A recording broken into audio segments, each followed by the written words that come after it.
John Lennon olhou nos olhos e autografou o álbum para seu assassino.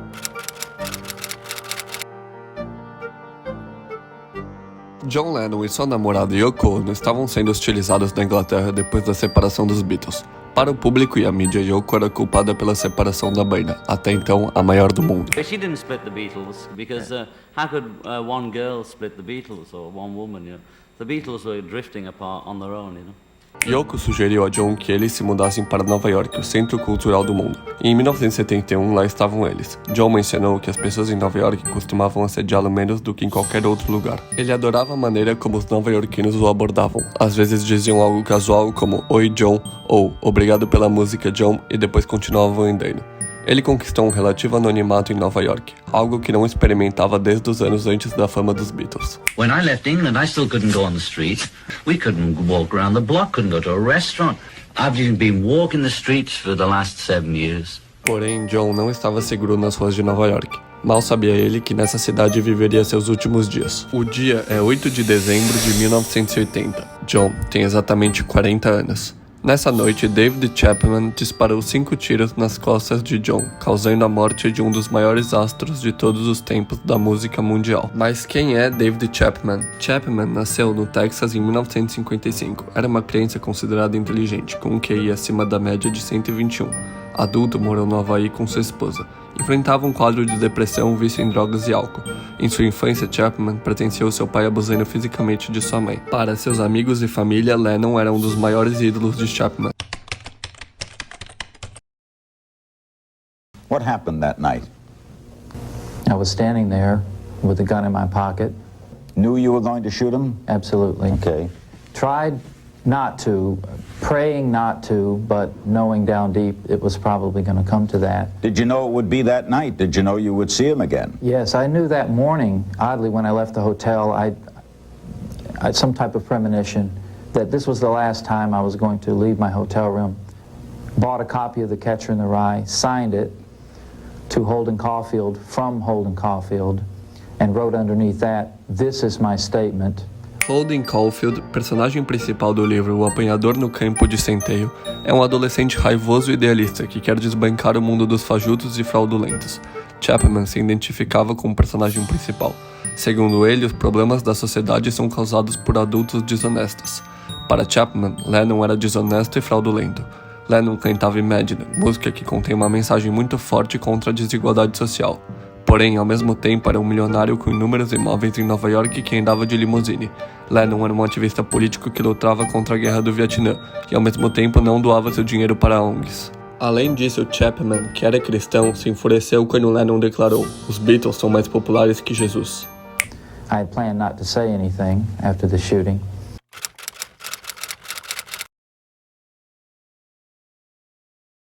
Began milling around there with the fans that were there, Jude and Jerry, and later a photographer that came there. And then John came out that day, right? He came out, was looking down. I was reading The Catcher in the Rye, and I believe he got into a taxi and disappeared. Na manhã de 8 de dezembro, Lennon saiu com sua mulher Yoko para fazer fotos para a capa da revista Rolling Stones.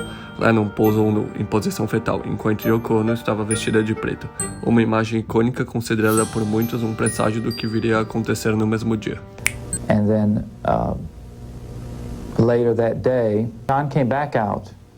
I don't remember him going back in from the taxi, but he was obviously back in the building. He was doing an RKO radio special.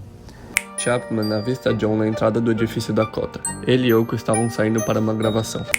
And he came out of the building, and the photographer that I mentioned earlier, Paul Gorish, he kind of pushed me forward and said, "Here's your chance. You know, you've been waiting all day. You've come from Hawaii to have him sign your album. Go." And I was very nervous. And I was right in front of John Lennon there instantly, and I had a black Bic pen, and I said, "John, would you sign my album?" And he said, "Sure." Lennon chegou a autografar o álbum Double Fantasy para seu assassino. Este disco era seu quinto álbum com Yoko. Then he wrote his name, John Lennon, and then underneath that, 1980. And he looked at me, as I mentioned earlier, he said, "Is that all? Do you want anything else?" And I felt then and now that he knew something subconsciously that he was looking into the eyes of the person that was going to kill him. Why do you think that? Well, his wife was in the car, the door was open, and he's a busy man. He's going to go to his record studio, and he's talking to a nobody, just sign an album for a nobody. And he's asking me, is that all I want? I mean, he's given me the autograph. I don't have a camera on me. What could I give him? I would admit that is a strange thing to say. Provavelmente John perguntou a Chapman se ele queria algo a mais, pois percebeu que ele agia de modo estranho. He then turns the album back to Chapman and raises his eyebrows and says, is that all right? And I took another picture with his eyebrows raised. And Chapman says, yeah, and steps back, like just back away. And John turned to me and looked at me like, it's quite strange. Chapman era alguém realmente muito mal e perturbado. Mesmo tendo a intenção de matar Lennon desde o início da abordagem, poderia ter mudado de ideia após a postura cordial e atenciosa de Lennon com ele. All right, so he leaves. Yes, he leaves in And the what do you car. do the rest of the day? I stand around like an idiot waiting for him to come back. And what time did he come back? He came back about 10 to 11 at night. Had you eaten dinner? No, I had not. Fear you might have missed him? Probably. Knew you were going to shoot him? Yes. How did that happen? What happened? Well, the photographer left. In all fairness, I have to say, I tried to get him to stay. Because? There were those that felt that I wanted him to shoot pictures of the shooting, which is not true. Why then did you want him to stay? I wanted him to stay because I wanted out of there. There was a great part of me that didn't want to be there. I asked Jude, the fan, before she left for a date that night. She said no. If she'd have said yes, I would have been on the date with her. But you might have killed him the next day. Oh yes, Yeah, I would okay. have probably come back. The circumstances of the killing, what happened? I was sitting at the inside of the arch of the Dakota building, and it was dark, it was windy. Jose, the doorman, was out along the sidewalk. And here's another odd thing that happened. I see this limousine pull up, and as you know, there's probably hundreds of limousines that turn up Central Park West in the evening. But I knew that was his. Não é estranho, ele já tinha visto a limusine de John anteriormente, e a limusine parou no edifício Dakota, o edifício em que John morava. And I said, this is it. And I stood up, the limousine pulled up, the door opened, the rear left door opened, Yoko got out. John was far behind, say 20 feet, when he got out. I nodded to Yoko when she walked by me. She nod back? No, she didn't. And I don't mean to be so clinical about this, but I've told it a number of times. I hope you understand.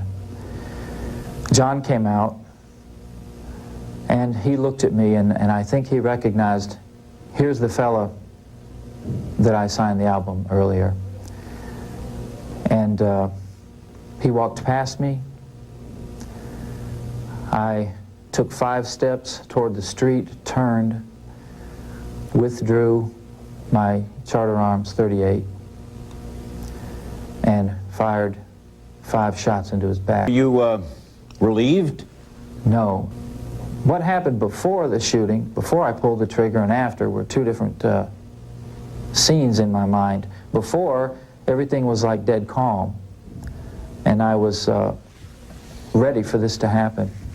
I even heard a voice, my own, inside of me say, do it, do it, do it. You know, here we go. And then afterwards, it was like, I went into a state of shock. I stood, and Jose the doorman came over, and he's crying, and he's grabbing my arm, and he's shaking my arm, and he shook the gun right out of my hand, which is a very brave thing to do to an armed person. And he kicked the gun across the pavement and had somebody take it away. And I was stunned. I didn't know what to do. I took the Catcher in the Rye out of my pocket. I paced. I tried to read it. I just couldn't wait, Larry, until those police got there. I was just devastated. Mais tarde, Chapman admitiu que Lennon era só um dos famosos de sua hit list, Marlon Brando, Ronald Reagan ou Paul McCartney poderiam ser as próximas vítimas. Chapman se declarou culpado perante o tribunal. Foi acusado de assassinato em segundo grau e condenado à prisão perpétua com possibilidade de liberdade condicional. Todos os pedidos de libertação condicional foram negados até a data deste vídeo. Tanto a defesa como a acusação avaliaram Chapman como esquizofrênico, paranoico e psicótico. Se ele não tivesse se declarado culpado das acusações, poderia ter recebido uma sentença menor, levando-se em consideração suas doenças psicológicas. Mais tarde, Chapman admitiu que matou John Lennon porque queria ficar famoso. Chapman hoje tem 67 anos e ainda é casado com a mesma mulher. John Lennon continua a inspirar gerações com suas músicas. John teria hoje 82 anos. Fala galera, espero que vocês tenham gostado do vídeo. Vou deixar uma pergunta pra vocês, qual é a música favorita de vocês do John Lennon ou dos Beatles? Então é isso galera, deixa aquele like, comenta, se inscreve e BMK out!